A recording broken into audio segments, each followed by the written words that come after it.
chantier, à qui Candy a tenu tête dès son arrivée, veut à tout prix se débarrasser d'une infirmière qu'il juge encombrante et gênante. Et, profitant de l'absence du docteur Kelly, l'attire dans un piège.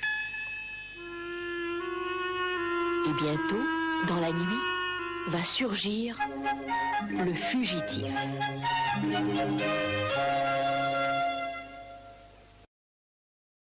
Pourquoi vous obstinez-vous à ne pas vouloir retourner d'où vous venez? Parce que je suis ici en mission, que je suis infirmière et qu'il y a des malades et des blessés à soigner. Elle est entêtée comme une mule. Je vais la ligoter et la reconduire à la gare. Non, lâchez-moi, au secours! Ah! Allez-y, mettez-la dans une benne et Thompson va aller jusqu'à l'hôpital récupérer ses affaires personnelles et les ramener ici pour la réexpédier à la gare. En pourdu, bien sûr. Je crois que le mieux, ce sera encore de la descendre cette nuit jusqu'à la station pour ne pas rater le premier train demain matin. Il y aura qu'à la fourrer dans un sac et l'embarquer dans le fourgon en lui souhaitant bon voyage et au plaisir de ne plus vous revoir. Quel débarras, on va pouvoir respirer tranquille.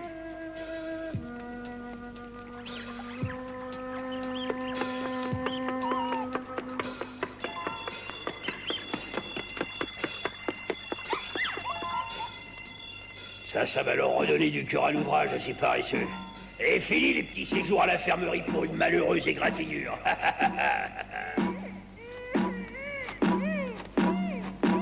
Suffit, t'as fini de vous casser les oreilles. Il y a qu'à pousser la benne un peu plus loin, on l'entendra plus, cette sale cabine. Ça ira comme ça. Oh, les brutes! Ils veulent m'embarquer dans le train du matin. Oh, Capucin! Oh,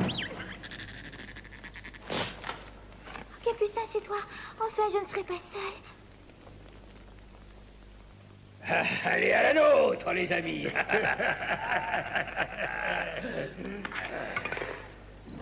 Monte vite! Hé, regardez, Mémé, elle a filé. Vite, monte, Capucin! Arrêtez! Il y a une pente! Vous allez tomber au bas de la montagne!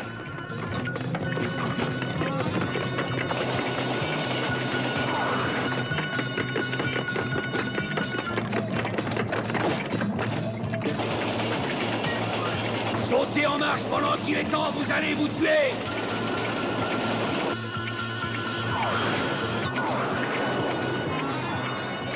Ils vont sûrement nous rattraper, leur benne est beaucoup plus longue que la nôtre. Sautez en marche! Sautez, je vous dis!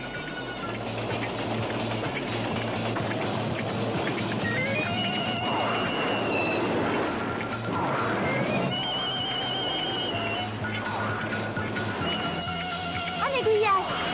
Attention, Capucin! À toi de jouer! Elle nous échappe! Ah! On va sur le butoir! Oh là!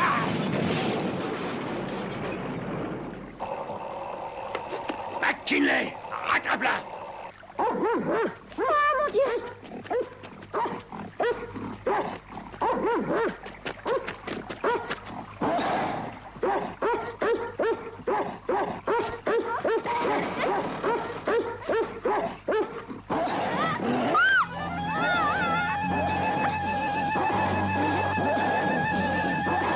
Descendez, vous ne tiendrez pas le coup des heures, accrochez là-haut! Je ne descendrai pas, je sais trop bien ce que vous feriez de moi! Bon, on verra, mais je vous préviens que nous autres, on a tout notre temps! Qui êtes-vous? Je ne sais pas ce qui se passe et je ne veux pas m'en mêler. Mais 4 hommes et un chien contre une jeune fille, ça n'a rien de glorieux. Non, mais pour qui vous vous prenez?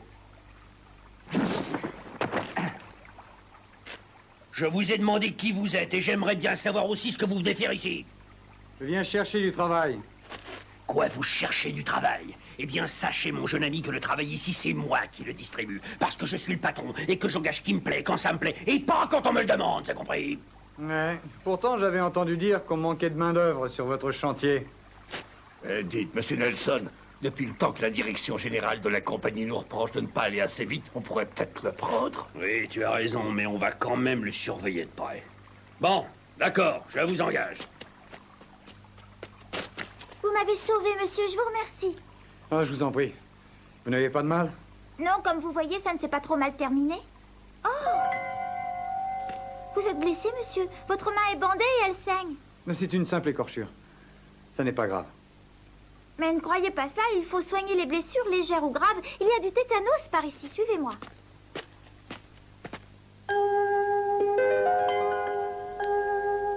C'est la première fois que je vois un raton laveur de cette couleur. Ils sont rares. Je l'ai eu quand j'étais toute petite. Ça y est, le pansement est refait. Eh là, ne tire pas si fort. Excusez-le, monsieur. Le frère du docteur Kelly, Arthur. Je l'apporte pour convenance personnelle. Mais ne craignez rien, Arthur, soyez rassuré. Quoi? Vous savez comment je m'appelle? Oui, je sais qui vous êtes et encore une fois, ne craignez rien. Et sachez que je suis votre amie. Votre sœur m'a parlé de vous. Comment? Vous dites que ma sœur vous a parlé de moi? Mais quand? Vous savez où elle est? Elle travaille ici comme médecin-chef. Ici? Mais alors où est-elle? Dites-lui que je suis là. Elle n'est pas là. J'ai reçu une lettre d'un de mes amis qui m'a dit qu'il vous avait rencontré à Chicago. Et elle est partie là-bas pour me rejoindre. Oui, vous avez certainement dû vous croiser quelque part en route. Oui, il n'y a pas de doute, puisque j'étais encore là-bas il y a à peine 2 jours. De toute façon, puisque vous allez travailler ici, vous la reverrez puisqu'elle a promis au chef de chantier de rentrer dans 8 jours. Non, hélas, parce que j'ai pour règle de conduite de ne jamais rester plus de 3 jours au même endroit. Vous n'êtes pas curieuse d'en connaître la raison? Non, je la connais déjà, la raison. Et alors, vous savez que je suis recherché pour homicide? Oui, je sais. Maintenant, je comprends pourquoi ma sœur vous a fait confiance. Vous allez passer la nuit ici et coucher dans sa chambre. Je vous remercie, vous êtes très gentille. Qu'avez-vous fait depuis que vous avez pris la fuite? Oh, je suis allé de ville en ville, travaillant ici, travaillant là, mais jamais plus de 3 jours de suite. Bien sûr, je vous comprends. Mais vous pouvez rester ici le temps qu'il vous plaira. Je vous remercie, Candy. Bonne nuit, Candy. Bonne nuit, Arthur. Enfin, je vais pouvoir passer au moins une nuit entière et l'esprit en paix. Le pauvre garçon. Ça ne doit pas être drôle de vivre ainsi dans l'angoisse, sans cesse pourchassé par la police. Il faut que j'écrive à Archibald pour lui dire que le frère du docteur Kelly est ici.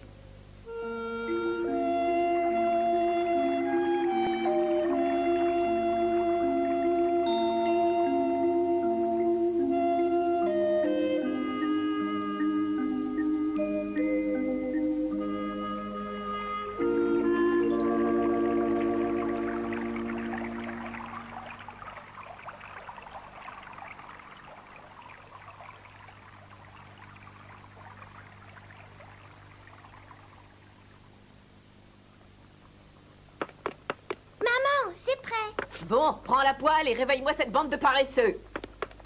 Allez, debout tout le monde, le petit déjeuner est prêt, debout. Debout, bande de paresseux. Alors, Belle, qu'est-ce qu'il y a à manger ce matin pour le petit déjeuner? Des faillots, comme d'habitude? Tu peux pas dire à ta mère de faire autre chose? Ça suffit, tu crois que t'es pas assez gros comme ça? Debout là-dedans, debout tout le monde, le petit déjeuner est prêt, debout. Debout, allez, debout, c'est servi.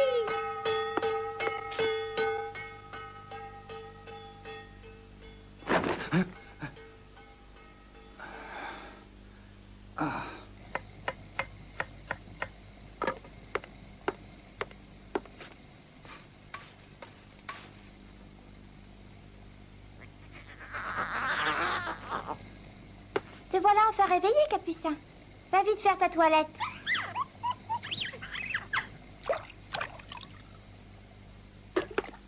J'espère qu'Arthur ne va pas tarder à se lever, lui aussi. Et que je vais pouvoir lui servir son petit déjeuner. Vous êtes réveillé, Arthur? Je peux entrer?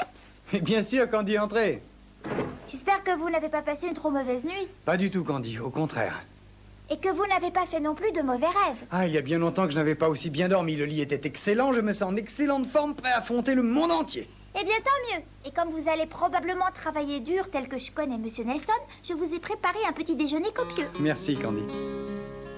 Mangez, qu'attendez-vous? Je ne connais pas vos goûts et nous n'avons pas grand-chose par ici, mais je vous souhaite bon appétit. Mais c'est absolument délicieux, Candy. Vous êtes un vrai cordon bleu. Ah, merci Arthur, je vous avoue que j'avais quelques appréhensions. Voilà des semaines que je n'ai rien mangé de chaud, ni pris un repas digne de ce nom. Mais dites-moi, comment se fait-il que vous n'ayez pas mis de couvert pour vous? Vous ne mangez donc rien le matin? Oh si, mais je déjeunerai plus tard avec Margot, la personne qui s'occupe du ménage. Mais alors, si je comprends bien, vous avez fait ce repas spécialement pour moi? Oui, mais ne vous arrêtez pas pour autant. Et mangez vite, sinon ça va refroidir. Vous êtes vraiment adorable. Avant que vous alliez au travail, il faut que je vous prévienne. Monsieur Nelson est une brute. Il va vouloir s'en prendre à vous. Eh bien qu'il essaye, mais je ne le lui conseille pas. J'en ai vu d'autres que lui, ça, vous savez. Hé, là-bas, le nouveau, presse-toi un peu si tu as envie de travailler. Tu crois tout de même pas qu'un tunnel, ça se perce tout seul? Il arrive tout de suite. Et soyez prudent, Arthur. Je vous ai déjà dit de ne pas vous inquiéter pour moi. Dis donc, tout le monde est déjà sur le chantier. Hein. Je vous attendrai pour dîner. C'est ça. Et encore merci.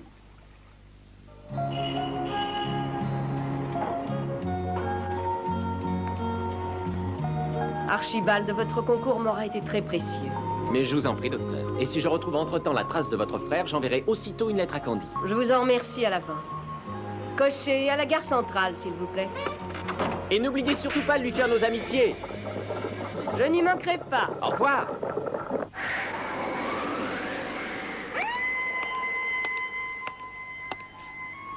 Archibald? Es-tu là? Archibald?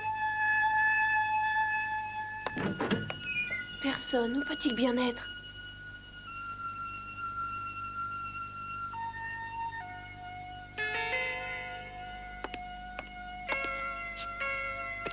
Oh, une lettre exprès. L'écriture de Candy, si je ne me trompe.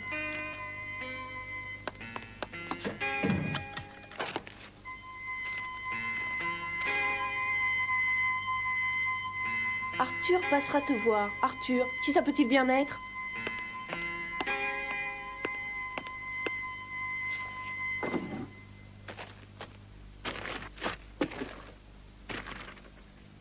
Ah, ça y est, voilà le brouillon de la lettre qu'Archibald avait renvoyée à Candy. Oh, Arthur est un dangereux criminel recherché par la police. Candy est coupable de recel de malfaiteur.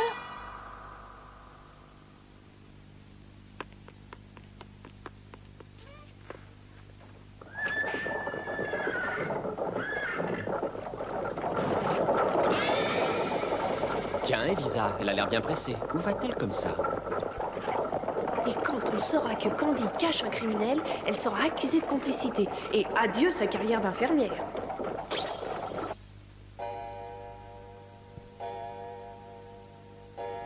Déjà 8 heures et Arthur n'est toujours pas rentré du travail. Je me demande ce qui a pu lui arriver. Avec ce Nelson, il faut absolument que j'en ai le cœur net. Eh bien, McKinley, qu'est-ce que tu as? Où est-ce que tu as mal? Dis-le à ton maître. Eh bien, réponds-moi, McKinley. Est-ce qu'il y a quelqu'un qui a osé te faire du mal? Non, ça peut sûrement pas être des ouvriers du chantier. Oui, il a raison. Tout le monde ici connaît votre chien et sait à quel point vous y tenez. Personne n'oserait lui faire le moindre mal, chef. Remets-toi, McKinley, remets-toi. McKinley. Eh bien, que se passe-t-il? On peut dire que vous tombez à pic. Candy, regardez mon chien. On ne sait pas ce qu'il a. Examinez-le, faites quelque chose, je vous en prie. Oh, votre chien est malade, monsieur Nelson, gravement malade. Malade? Mais moi, je croyais plutôt qu'on lui avait donné un mauvais coup. Non, Il est malade de quoi, alors? je n'en sais rien. Et comment? J'en sais rien. Comment? J'en sais rien. Vous êtes infirmière, oui ou non? Mais monsieur, je soigne les hommes, je n'ai jamais soigné les bêtes. McKinley, pour moi, comme un être humain.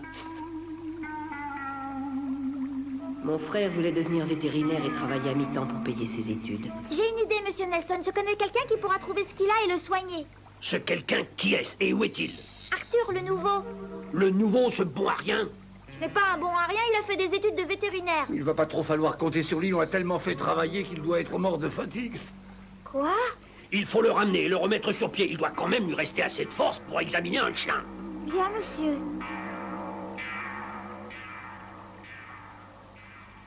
Allons, McKinley, aide-moi un peu, mon vieux, ouvre la gueule. Là, comme ça, c'est très bien. Je vais pouvoir te nettoyer tout ça et te badigeonner au bleu de méthylène. Demain, il n'y paraîtra plus. Candy, apportez-moi de l'eau chaude et une couverture, voulez-vous? Tout de suite.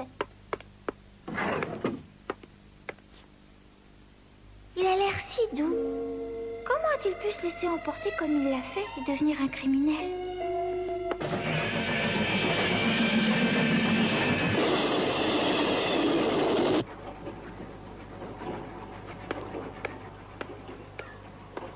Billet, s'il vous plaît. Ah, vous allez jusqu'au terminus. Ouais. Et de là jusqu'à l'extension de la ligne Greytown. La plupart des voyageurs qui vont jusqu'au terminus, c'est pour aller sur le chantier. Mais vous n'y serez pas avant demain dans la soirée.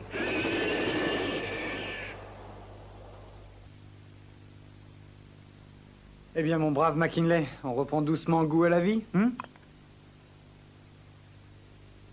Laissez-moi finir de lui donner sa soupe, Arthur. Vous devriez aller vous coucher. Vous avez déjà passé une dure journée, vous devez être mort de fatigue. Oui, je l'avoue, mais vous aussi, Candy, vous devez être très fatigué. Moi, j'ai été soutenu par le désir de sauver cette pauvre bête et j'ai oublié tout le reste, que je n'étais qu'un pauvre fugitif recherché par la police.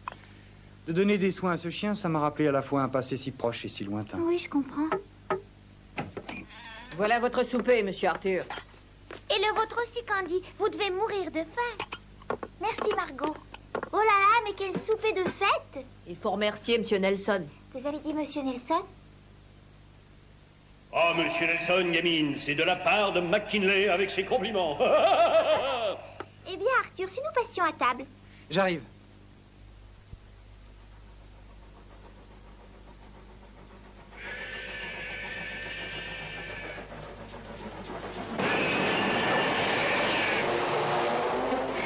Mesdames et messieurs les voyageurs, les personnes qui poursuivent leur voyage sont priées de transférer leurs bagages dans le wagon de tête. Le train repart dans 1 heure. Vous pouvez vous dégourdir les jambes. Vous allez à Greytown? Eh bien, je vous souhaite du plaisir. Oui, on a reçu une dépêche de Chicago. Pour arrêter un suspect recherché par la police, je suppose. Oui, quelque chose comme ça. Il doit s'agir de mon frère.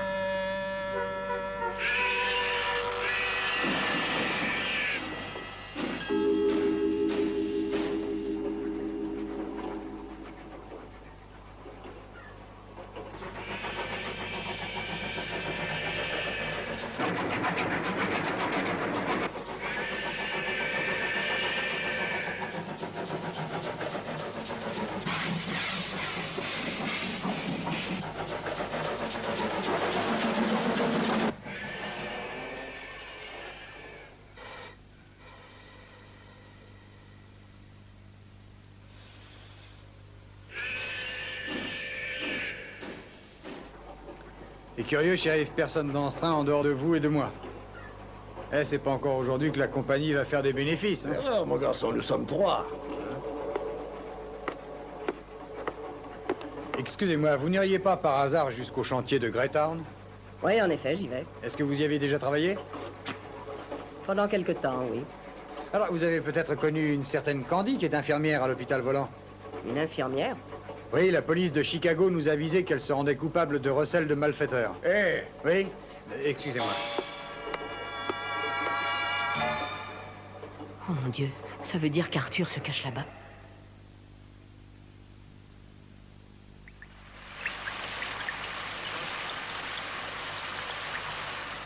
Oh là là, qu'est-ce qui tombe avec cette pluie? Ça m'étonnerait que les bannes montent aujourd'hui. Le docteur Kelly devait revenir, mais elle va sûrement attendre en bas. Qu'est-ce qui se passe?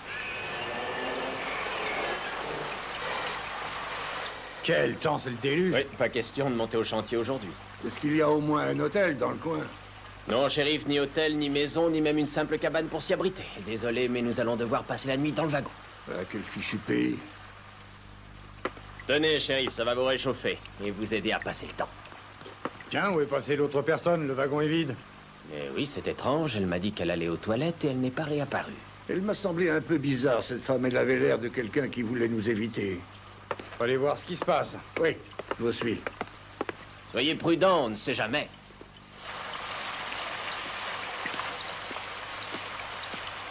Il faut qu'il se livre de lui-même à la police. Vous l'avez retrouvée? Non, personne en vue, shérif. Elle doit pourtant bien être quelque part. Moi, je me demande si sa disparition n'aurait pas quelque chose à voir avec le fugitif. C'est possible, mais inutile de nous en faire. Elle ne peut pas aller loin, le tunnel n'est pas ouvert.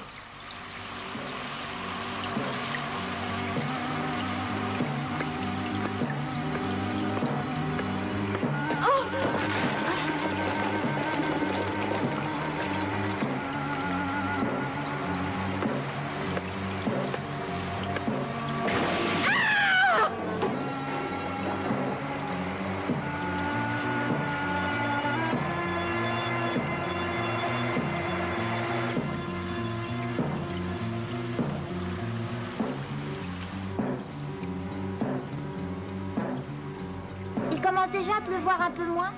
Ah, je voudrais bien que ça s'arrête tout à fait, moi. Candy et Arthur ont l'esprit tranquille. Comment pourraient-ils se douter que la pluie les a jusqu'ici protégés d'une visite dont ils se passeraient fort bien? La nuit et le silence enveloppent de leur manteau l'hôpital volant de Greytown.